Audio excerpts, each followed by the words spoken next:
대통령을 구치소에 집어넣었으니 구치소로 찾아갔다 이야기입니다. 지금 일종의 이상한 또 프레임을 하나 민주당과 좌파들이 씌우고 있죠.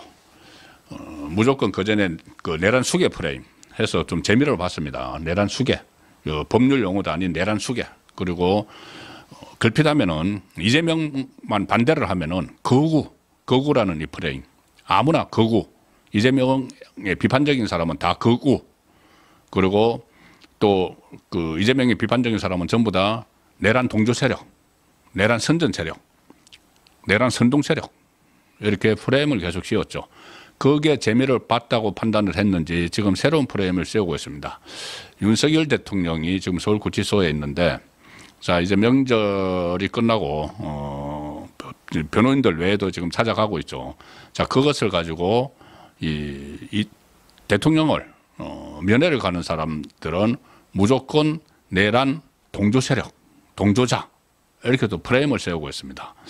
자 그런데 이 윤석열 대통령의 그 참모들은 지난 그 금요일에 다녀왔죠. 그리고 오늘 월요일이 시작되면서 이 권영세 비대위원장 그리고 권성동 원내대표 또 나경원 의원 이 세 사람이 오늘 면회를 하고 왔습니다. 서울구치소에서 거기서 일단 이 나온 그 내용을 알려드리기 전에 이제 재판이 이제부터 본격적으로 시작이 됩니다. 이런 부분들도 그 대화 내용이 있었을 텐데 이 서울중앙지법 형사 25부의 윤석열 대통령의 이 재판이 그쪽으로 배당이 됐죠. 지기현 재판장인데 이 첫 공판 준비 기일이 잡혔습니다. 첫 공판 준비 기일이 잡혔는데 20일 그러니까 다다음 주 목요일 됩니다. 오전 10시로 지정이 됐는데 그런데 다다음 주 목요일이면은 현재가 지금 화목 날짜를 잡고 있죠. 그럼 이것도 또 조정을 해야 되는 상황이고 또 서정욱의 법대로에서도 정밀 분석을 해드렸듯이 이 지기현 부장판사가 서울중앙지법 형사 25부를 맡은 지 2년이 돼서 2월 중에 있을 인사 대상이 돼 있습니다. 그래서 3년까지 있을 수 있지만 본인이 아마 이동을 희망을 하고 있기 때문에 지기현 부장판사가 지금 인사를 다른 데로 이동할 가능성이 있어서 그렇게 되면은 다른 재판부가 올 텐데 그래서 이런 공판 준비 기일만 하고 공판 준비 기일은 대통령이 피고인이 직접 나가지 않죠. 그러니까 윤석열 대통령도 안 나갈 가능성이 있습니다. 준비 기일에는.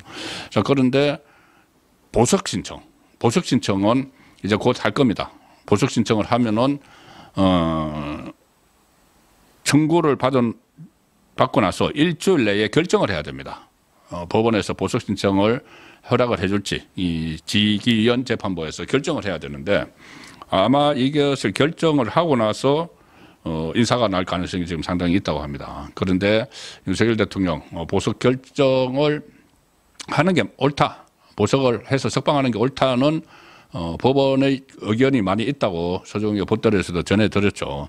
왜냐하면은 일단 이게 이 상태에서 계속 구검을 하면은 나중에 큰 문제가 발생을 할 수가 있습니다. 이 공수처의 수사권 없는 내란 혐의 수사권 없는 공수처가 체포영장, 구속영장을 서부지방법원에 변칙적으로 이렇게 신청을 해서 청구를 해서 받아내서 인신을 구금을 했기 때문에 나중에 만약에 공소각하 이런 게서 나오면은 큰 문제가 될 수가 있죠.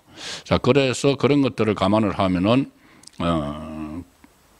보석을 허락을 해서 석방을 할 가능성도 있다. 그래서 이 지기현 부장판사가 윤석열 대통령의 보석을 인용을 해서 석방을 하고 다른 법원으로 떠날 수도 있다. 그 말씀도 드린 바가 있습니다. 자, 이제 그 부분은 좀 지켜봐야 되고, 지금 또 하나는 일단 보석을 청구를 하고 또 헌재와 지금 재판이 계속 겹칠 수가 있습니다. 그래서 헌법재판소법 51조를 또 말씀을 드렸었죠. 재판이 진행 중에는 헌법재판소의 심리는 같은 사안이면은 중단할 수 있다는 헌법재판소 51조가 있기 때문에 이것도 윤석열 대통령 쪽에서는 아마 신청을 해야 될 겁니다. 해야지. 그렇지 않으면 조금 전에 제가 말씀드린 대로 이 재판이 같은 날 겹쳐버릴 수도 있습니다. 그 날짜도 그렇지만 어쨌든 양쪽의 결론이 다르게 나오면 안 되는 것이죠. 헌재의 결론과 법원의 결론이 다르게 나오면 큰 혼란이 생길 수가 있기 때문에 일단 헌법재판소법 51조에 규정된 대로 윤석열 대통령의 이 현재 심리는 일단 중단을 하고 재판 결과를 지켜보자는 쪽에 또 설득력이 있습니다. 자, 그래서 그런 앞으로 절차들이 진행이 될 텐데, 지기현 부장판사에 대해서는 지금 여러 가지 이야기들이 나오고 있죠. 일단 지켜봐야 됩니다. 고향에 대해서도 뭐 이런저런 이야기들이 있는데, 원래는 그 전남, 순천, 성주업 출신인데 서울에서 계속 학교를 다 다녔습니다. 고등학교도 개포고등학교 나오고, 그래서 뭐 이 성향을 가지고 이런저런 이야기 하기보다는 정말 법대로 재판을 하도록 그렇게 계속 촉구를 해야 되는 것이죠. 오늘 삼성의 이재용 그 회장이 이 2심에서 그 무죄를 받았죠. 그 삼성의 경영권 불법 승계 의혹 사건이었는데 오늘 2심에서 무죄를 받아서 삼성이 굉장히 지금 활기를 되찾는 그런 상황인데, 이거를 1심에서 무죄를 선고했던 사람이 바로 이 지기현 부장판사입니다. 지기현 부장판사가 이 서울중앙지법 부장판사로 그 부임한 뒤 작년 2월에 삼성 경영권 불법 승계 의혹 사건의 1심, 2심을 맡아서 이재용 회장의 19개 혐의 모두 무죄를 선고를 했었죠. 그래서 그것이 기업 활동에 숨통을 텄다. 그래서 일부에서는 또 오늘 그렇게도 이야기합니다. 자꾸 이 판사의 성향을 가지고 이야기를 하는데, 그러면은 친기업적인 판결을 내린 것 아니냐, 이런 이야기도 나오죠. 그런데 왜 자파라고 하느냐, 이런 말도 나옵니다. 그래서 지금 성급히 이 판사에 대해서 평가를 하기보다는 그 선고 석방 심사나 아니면 만약에 계속 여기서 재판을 하게 되면은 공정한 재판, 정말 법대로 하는, 지금 어떻게 보면은 나중에 큰 역풍을 맞을 수 있는 윤석열 대통령과 관련된 그 공수처의 수사 이런 것들이 많았죠. 그래서 그것을 다 시시비비를 가리는 쪽으로 촉구하는 선에서 이 재판은 지켜봐야 될 것 같습니다. 자, 그래서 처음에 말씀드린 내용으로 다시 넘어가서 오늘 국민의힘 권영세 비대위원장, 권성동 원내대표, 나경원 의원이 서울구치소를 가서 윤석열 대통령을 접근을 했는데, 자, 윤석열 대통령의 메시지는 이런 것들이 나왔습니다. 일단 당이 하나가 되지 않으면 희망도 없다, 이런 이야기를 했다는 것이고요. 또 계속 이야기를 해왔던 대로 비상계엄은 이 민주당의 국정마비를 막기 위한 불가피한 결단이었다, 이렇게 이야기를 했고, 또 하나 잠시 후에 설명을 드리겠지만 저거 헌재의 편파성 논란이 상당히 심각한 지경에까지 가 있죠. 그 부분도 오늘 같이 갔던 이 세 사람이 전부 다 법조인 출신입니다. 나경원은 판사 출신이죠. 권영세 검사 출신이죠. 권성동도 검사 출신입니다. 그렇지, 법조인 출신들이니까 오늘 뭐 재판 문제도 이야기가 있었을 것이고, 또 이 헌재의 편향성, 문형배 헌재소장 권한 대행을 비롯해서 뭐 이미선, 정계선, 우리법 연구회 소속들이 이 재판을 그 헌재 심리를 좌지우지하는, 그리고 또 이재명과의 내통 의혹까지 있는, 자, 이런 부분들도 다 대화를 나눈 걸로 지금 알려지고 있습니다. 나경원 의원은 이 면담 후에 기자들을 만났는데 대통령께서 여러 국제 정세와 세계 경제에 대한 우려를 표명을 했다. 그리고 12상 비상계엄 선포는 사실상 의회가 민주당의 일당 독재로 국정 수행이 불가능한 상황에서 대통령으로서 무거운 책임감으로 조치를 취했다고 설명을 했고요. 또 이런 이야기를 했습니다. 윤석열 대통령이 이번 계엄을 통해서 국민들이 이 민주당의 국정마비 행태를 알게 된 것은 다행이다.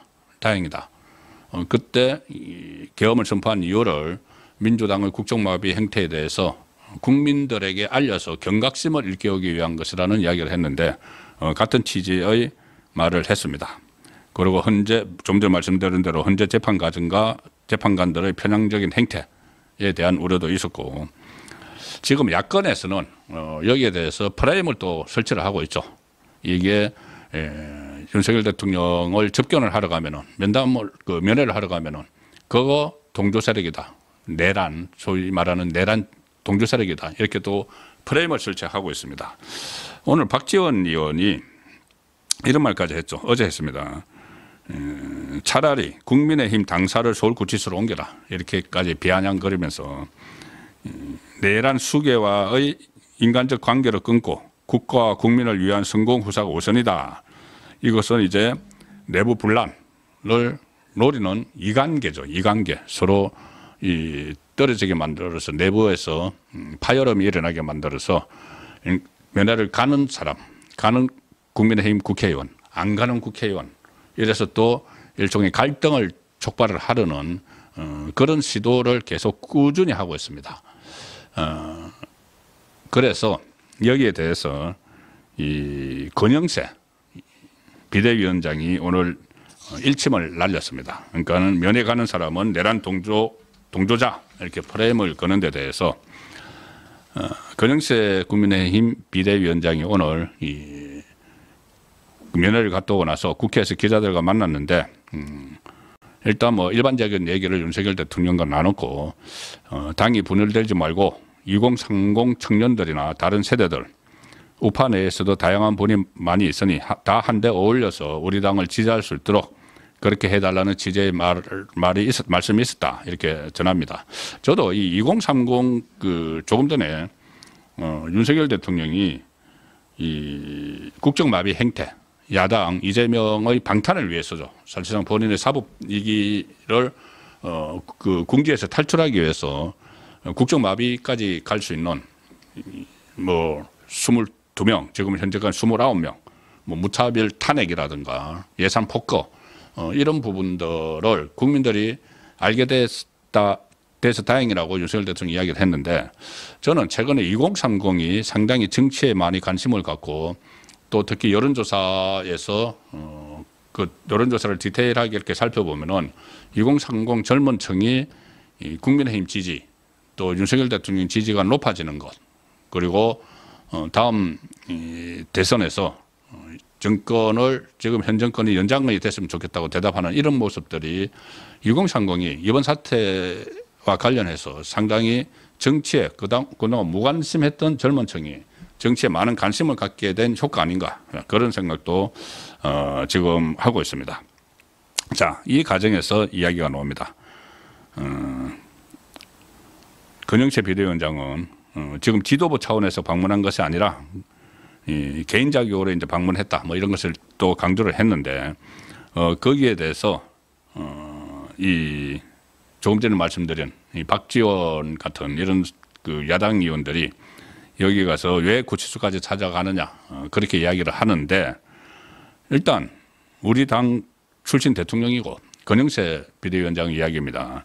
지금은 직무 정지 중일 뿐이다. 당연히 가는 것이고 그런 상황에서 야당 어떤 의원이 왜 구치소까지 찾아가느냐 그러는데 권영세 위원장은 아니 구치소에 집어넣었으니까 구치소로 찾아갈 수밖에 없지 않겠나 이렇게 반문을 했습니다. 이 이야기는 결국은 민주당과 공수처 그리고 또 좌파 성향의 법원에서 절차적 정당성이 의심되는 그런 과정을 거쳐서